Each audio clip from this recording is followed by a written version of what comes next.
Thank you. And I rise today as the federal member for Newcastle, a city deeply proud of its historical heart, which sits alongside our world-class beaches, our internationally recognised wetlands, to speak in very strong support of this Environment Protection Reform Bill of 2025. This bill's about far more than legislative reform. It's about the kind of future we want to choose for our children, our grandchildren and generations to come. Newcastle's no stranger to transformation. We've evolved from our foundations in steelmaking, shipbuilding and heavy industry to a city of innovation, creativity and resilience. We know what hard work looks like, but we also know that the health of our environment underpins everything. Our harbour, our wetlands, our coastline from Merewether to Stockton, these are not just beautiful backdrops. They're part of our city's identity. They sustain livelihoods, tourism, recreation and community wellbeing. They provide the critical habitats for biodiversity, or the threatened shoreline, international migratory shorebirds, and of course the green and golden bell frog. Every worker who clocks on early in the morning, every family that walks the foreshore, every child who plays in our parks and beaches, they all deserve clean air, clean water and a safe environment. And this bill offers that better future. The Environment Protection Bill 2025 is the most significant overhaul of Australia's national environmental laws in a generation. It creates a streamlined, efficient and effective framework that cuts duplication, reduces the delays and restores trust in the system. For too long, approvals have been bogged down by complexity and inconsistency, frustrating businesses and communities alike. This bill replaces that patchwork with one clear, strong set of rules, legally enforceable national environmental standards, the first of their kind in Australia's history. So let's not hear this nonsense that these laws are not profound enough, or that they're too profound for some members opposite. No longer will polluters be able to shop around for the weakest rules. No longer will Australians be left guessing which government is responsible when things go wrong. It delivers one system, one set of rules and one national approach, underpinned by a tough, independent National Environment Protection Authority with the powers and resources to enforce the law and hold offenders to account. For Newcastle, this reform means real, tangible outcomes. It means a cleaner harbour and waterfront. Our port activity is vital to our regional economy, but our community also deserves clean water, safe recreation and restored shoreline amenity. Stronger standards and a tougher EPA means better monitoring, less pollution and healthier waterways for everyone. It means stronger protections for our industrial zones as they undergo transition. The Hunter is at the forefront of the clean energy revolution. Green hydrogen and ammonia, battery manufacturing, a clean energy precinct at the Port of Newcastle and a net zero manufacturing centre at Tighes Hill TAFE. We need a framework that supports that transition, not one that rewards inaction or delay. It means investment certainty for the renewable energy and clean technology sectors. Investors want clarity. I do not understand how the coalition does not get this point. Investors want to know that environmental approvals will be handled efficiently and transparently. This bill gives them that confidence, unlocking new projects, cheap, clean energy and new jobs, very important in regions like Newcastle and the Hunter. Really important. It means safer, healthier communities, stronger air quality standards, better land use planning, cleaner waterways, as well as greater resilience in the growing impacts of climate change.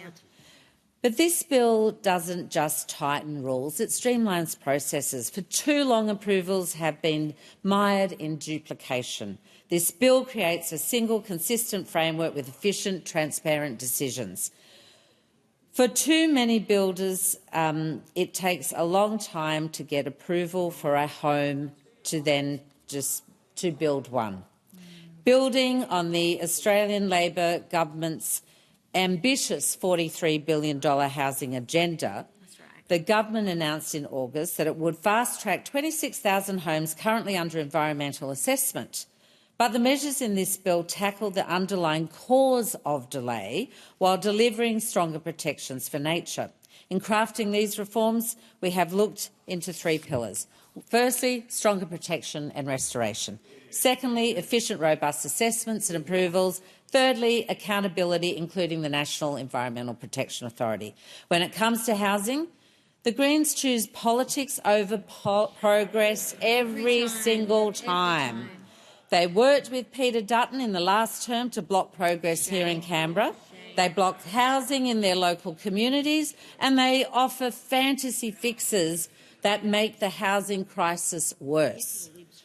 The Australian people have shown that the Greens that they have a pretty dim view of opposition for opposition's sake.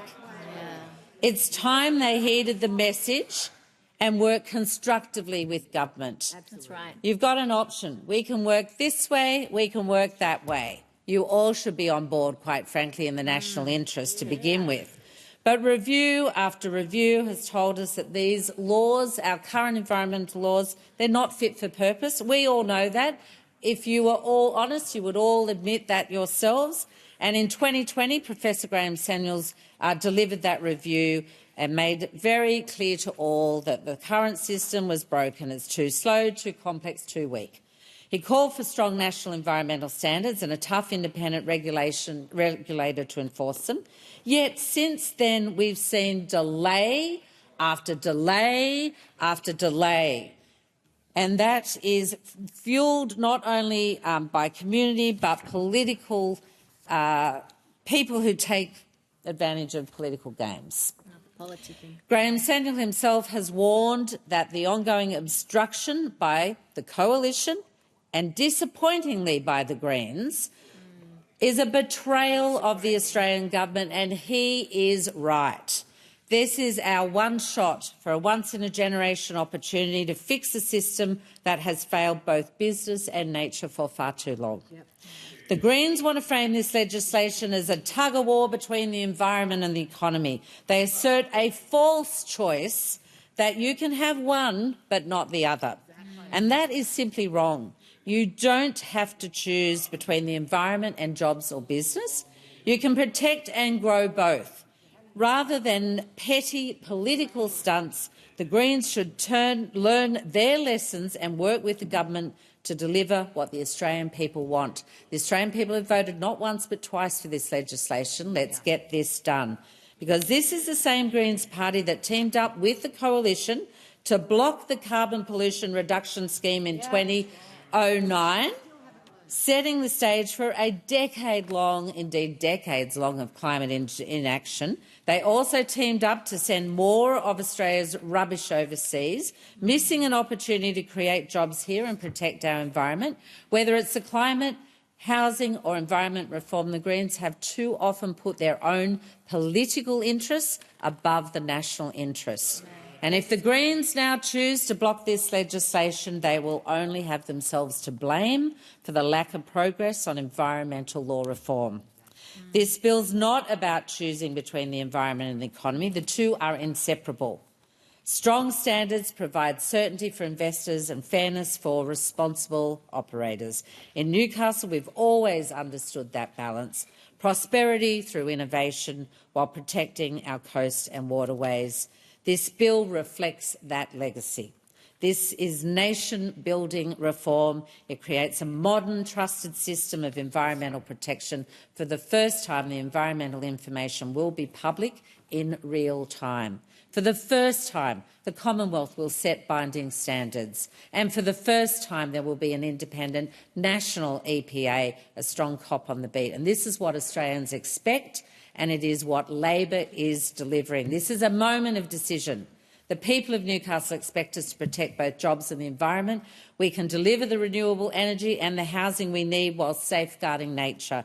Let's pass this bill. Let's protect our environment, build our economy at the same time. I commend this bill to the House.